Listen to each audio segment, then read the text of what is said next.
by the terrorist-party attacks on other installations. We are achieving amazing steadfastness with the support of our brothers in fulfilling our requirements and in putting forth ideas and projects that would achieve a certain degree of sustainability. Here we are working with members of the international community to put together a strategy on Yemen that is based on moving from relief to sustainable development and in dealing seriously with the agenda of youth and the future, just as we care for the agenda to end the conflict and achieve a comprehensive peace. In Yemen, the humanitarian crisis is growing larger because of the climate change. Our country is dealing with extreme climate aspects such as drought and flood and rising temperatures. The microphone has been cut off.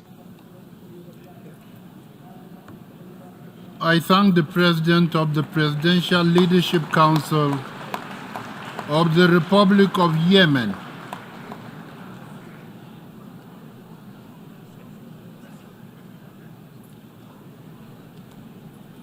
I invite His Excellency Luiz Inácio Lula da Silva, President of the Federative Republic of Brazil, to address the Assembly.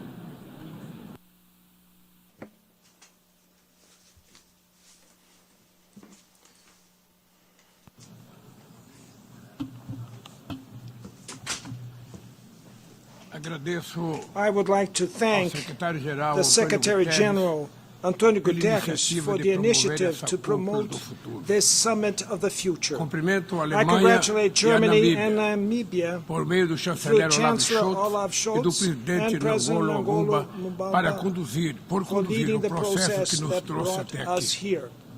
Almost 20 years ago, the then Secretary-General Kofi Annan invited us to think about how to revigorate multilateralism to face the challenges of the new millennium. On that occasion, I highlighted on this very room the need for reform so that the UN could fulfill its historical role. Aquela reflexão conjunta rendeu frutos, como a Comissão de Consolidação da Paz e o Conselho dos Direitos Humanos. Outras ideias não saíram do papel. Temos duas grandes responsabilidades perante aqueles que nos sucederão. A primeira é nunca retroceder. Não podemos recuar na promoção da igualdade de gênero, nem na luta contra o racismo e todas as formas de discriminação. Tampouco podemos voltar a conviver com ameaças nucleares. É inaceitável regredir a um mundo dividido em fronteiras ideológicas ou zonas de influência. Naturalizar a fome de 733 milhões de pessoas seria vergonhoso. Voltar atrás em nossos compromissos é colocar em xeque tudo que construímos tão arduamente.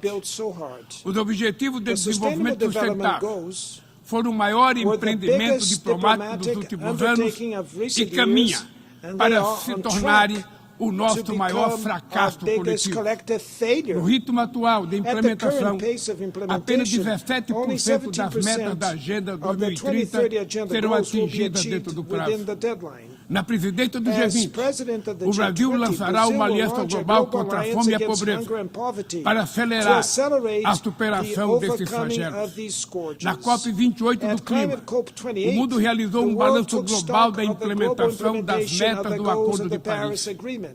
Os níveis atuais de redução de emissões de gases de efeito estufa e financiamento climático são insuficientes para manter o planeta seguro. Em parceria com o secretário-geral, como preparação para a COP30, vamos trabalhar por um balanço ético global, reunindo diversos setores da sociedade civil para pensar a ação climática sob o prisma da justiça, da equidade e da solidariedade. Nossa segunda responsabilidade comum é abrir caminho diante dos novos riscos e oportunidades. O Pacto para o Futuro nos aponta a direção a seguir. O documento trata de forma inédita temas importantes, como a dívida de países em desenvolvimento e a and tributação international internacional. taxation in A criação groundbreaking de uma manner. instância de The creation diálogo of a forum entre for chefes do dialogue Estado e de between heads governo of state e and líderes de government and instituições leaders of financeiras international internacionais financial institutions promete promises to recolocar place a ONU the no UN centro do at the debate center econômico of the mundial. global O economic Pacto debate. Global The Global Digital Digital Pact é ponto de is a starting partida point for para uma inclusive governança digital inclusiva digital governance que reduza as assimetrias with the potential e to uma reduce economia baseada em asymmetries dados and e mitiga o access to the impacto de benefits novas of the tecnologias economy based como on a data and to inteligência mitigate the artificial. impact of new technologies Todos such as esses artificial avanços intelligence. serão All louváveis these e advances are commendable significativos. and Mas ainda significant, but assim, still nos falta we lack ambição e ambition ousadia. and boldness. A crise da The governança global global governance crisis requer transformações requires estruturais. structural A pandemia, transformations. The pandemic, os conflitos the na conflicts Europa in Europe and the e no Middle Oriente East, Médio, the a arms corrida race and the climate armamentista crisis e a mudança do have clima revealed escancaram the as limitations limitações das instâncias of multilaterais. multilateral A forum. maioria dos órgãos Most bodies carece de lack the autoridade authority e and the meios de means implementação of para fazer implementation to cumprir suas enforce decisões. their decisions. A Assembleia The Geral General Assembly perdeu sua lost vitalidade its e o Conselho vitality and the Econômico Economic e and Social Social foi Council was esvaziado. emptied. A legitimidade The do Conselho de legitimacy of Segurança the Security Council encolhe a cada shrinks vez que every ele time aplica it duplos applies padrões ou double se omite standards diante de or atrocidades. remain silent in As the face of instituições de Bretton Woods atrocities. The Bretton Woods institutions desconsideram as disregard the prioridades e a priorities necessidade do and the mundo em needs of the desenvolvimento. developing world. O Sul global The Global South não está is not representado de represented forma in a way condizente consistent com seu with atual its peso current político, political, econômico economic, and e democrático. demographical weight. The UN Charter I thank the President of the Federative Republic of Brazil,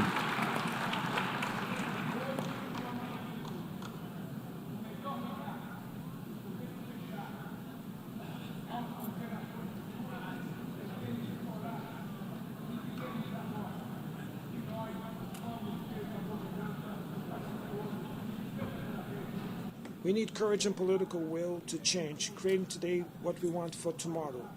The best legacy we can leave for the future generations is governance framework capable of responding effectively to the challenges that persist and those that will arrive. Thank you very much. I invite His Excellency Lazarus Mekati Chakwera, President of the Republic of Malawi and Commander-in-Chief of the Malawi Defense Forces, to address the Assembly.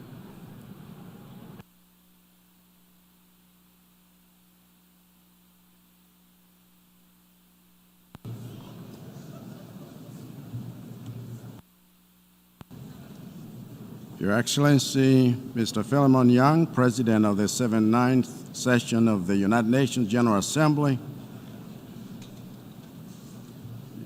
Secretary General of the United Nations, Excellencies, Heads of State and Government, youth representatives, distinguished delegates. This is an historic gathering, for rarely do we make time to reflect on the tomorrow we are creating by our choices today, and rarely do we focus on creating multilateral solutions for problems that haven't yet occurred. As things stand, we are not likely to meet the targets we set for Sustainable Development Goals, SDGs, because we seem more interested in moving with speed in destroying the future than we are in replenishing it. So now we must reflect on the extra gear we need to engage between now and 2030 to sustain the hope of young people all over the world that the old men and women in this assembly have what it takes to build solutions for a future that is not ours to inherit. This summit of the future is not about us, but about the next generation and their children, and we must make this pact of the future without rigging it with the prejudices of yesterday and the conflicts of today. Let me be blunt, Mr. President. Sustainable development is untenable without sustainable financing. As such, I call for urgency in remodeling development financing. I call for financing facilities that are more robust, inclusive, and humane.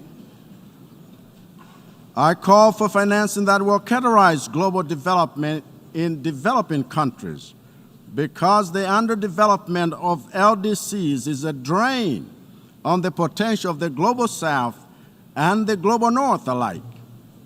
What this means is we must shift from the mere provision of aid to the cultivation of self-sufficiency through robust private sector engagement. I am deeply concerned that many conflicts around the world not only remain unresolved, but are actively being stroked towards escalation, even here at this 79th Assembly. I am sure that no one in this room still lives under the naive illusion that we live in a world where a war can be won, for that world does not exist anymore.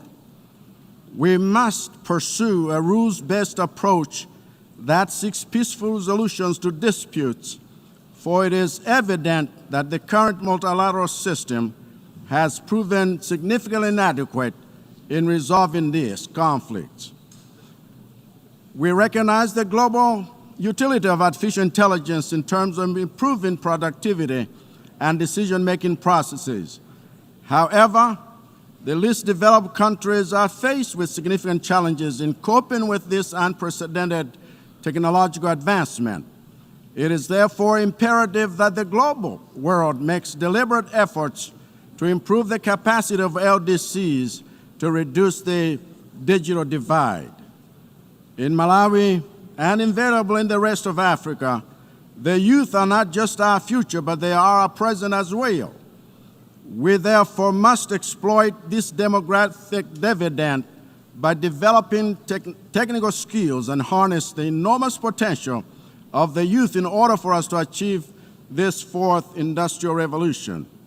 Malawi reiterates our call for comprehensive UN reforms in order to create a UN that is fit for the future through fair representation and enhanced capacity to deal with complicated global challenges while promoting sustainable development. Additionally, the global financial architecture is crucial for creating a sustainable future amidst rising debt levels. Mr. President, the future we build depends on our collective efforts, and we urge our member states to turn the tide toward a brighter and more just world. I thank you. I thank the President of the Republic of Malawi and Commander-in-Chief of the Malawi Defense Forces.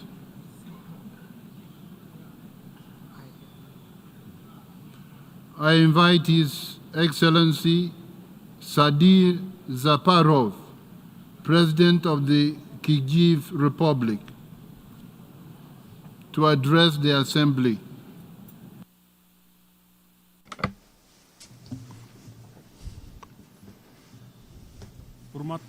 Mr. Secretary General, Mr. Chair, ladies and gentlemen, today we are gathering at a critical moment in the world history where the international system is facing difficulties. In an era of global change, we must reassess established methods of multilateral cooperation and take fundamental measures that will not only address current challenges but also lay a strong foundation for the well-being of future generations. As the General Secretary General of the United Nations stated, universal problems require universal solutions. The Summit of the Future is a unique platform that will lay the groundwork for a new global architecture that works for everyone, not the privileged few. Using this high platform, I invite all high-income donor countries to actively participate in the upcoming negotiation and the similar organizations that provide important assistance to low-income countries, helping to eradicate poverty, develop infrastructure, and increase resilience to global challenges.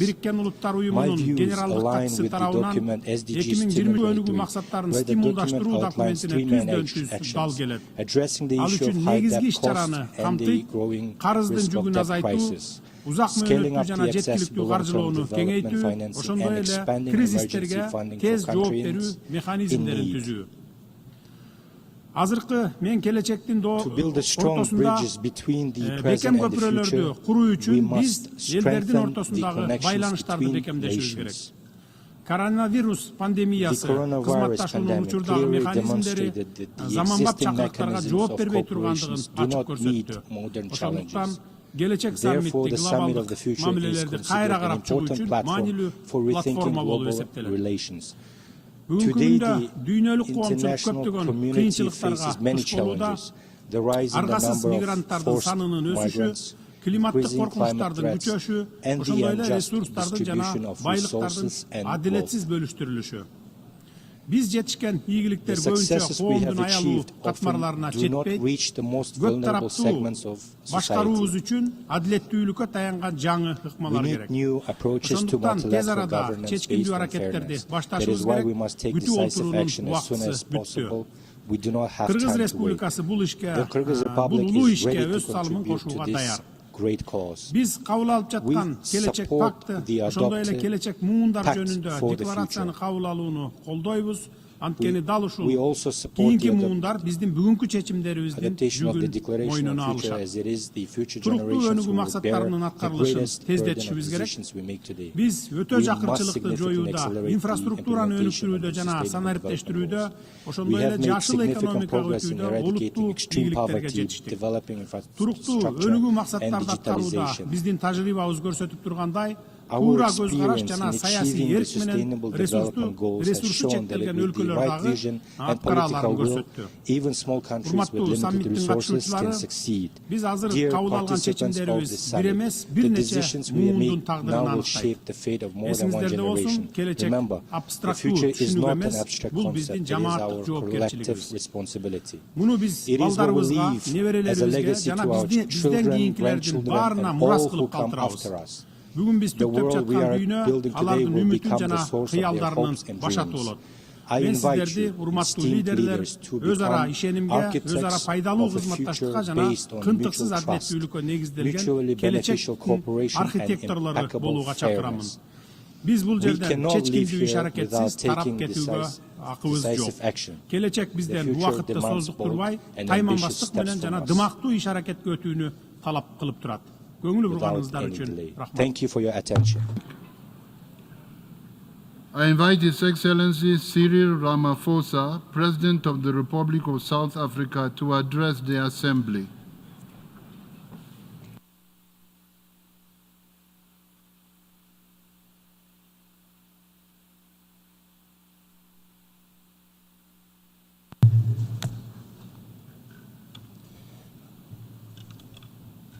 Thank you for this moment, President of the General Assembly, Secretary General, heads of state and government, and excellencies. Let me start off by congratulating Namibia and Germany for the excellent work they have done in guiding us all to this moment on reaching consensus on the pact of the future. We meet, President, at a time when the world faces many challenges and threats as well. Wars, conflict, and the specter of emerging conflicts are ever persistent and present features of our time. Climate change and public health challenges are not only an existential threat, but they are also reversing economic growth and developmental gains in many parts of the world. There is widespread inequality, poverty, unemployment, deprivation, and destitution in many countries in the world. These challenges transcend borders. Through this summit of the future, we must therefore forge global consensus on how to implement the solutions that are embedded in the pact. This pact must bridge the developmental divide. It must provide practical solutions to the challenges of today and tomorrow. The Pact for the Future is a great opportunity to change and also to reinvigorate the multilateral system so that it is fit for purpose to address the challenges that the world faces. It is an opportunity also to make good on the promises to reform the global governance architecture, including the international finance institutions and the United Nations Security Council, placing the fate of the world's security in the hands of a select few when it is the vast majority of the peoples of the world who bear the brunt of the various threats is unjust, unfair, and unsustainable. We agree with the UN Secretary General that the Summit of the Future is a once-in-a-generation opportunity to forge global consensus and make progress on priorities such as Sustainable Development Goals. For African countries, the summit must focus on global action in support of the continent's development agenda, Agenda 2063. To be meaningful, this Summit of the Future should reinforce the work towards ending poverty and realizing the fundamental right of development. This summit, therefore, must accelerate our collective efforts to advance development. The key element of the summit is working towards an agenda for peace, and this must involve strengthening the multilateral actions that need to continue taking place. We do believe that this is the time to recommit ourselves to adopting concrete actions, so we should leave this summit with a more ambitious, clearer, and concrete call to action to build a world for future generation that is far better for young people and for women than the world that we live in today. Our failure will in the end be a betrayal for future generations. And I do believe that we dare not fail. Action is what is required now. Thank you very much.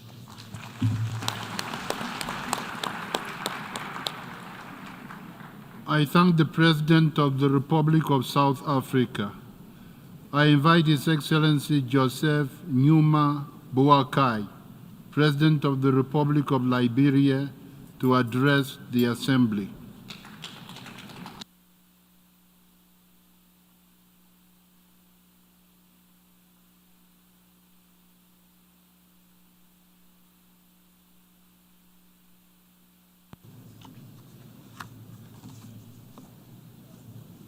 Honorable Presiding, colleagues, Your Excellencies, esteemed representatives of partner governments and institutions, distinguished ladies and gentlemen, I extend my warmest greetings to you and pay due respect to all standing protocols. I am pleased to bring you heartfelt greetings of the people of Liberia, who with great anticipation look forward to the outcomes of these discussions. As you may know, our recent presidential and general elections, conducted in the spirit of peace and democracy, paved the way for a smooth transfer of power just 8 months ago and set the objective path to development.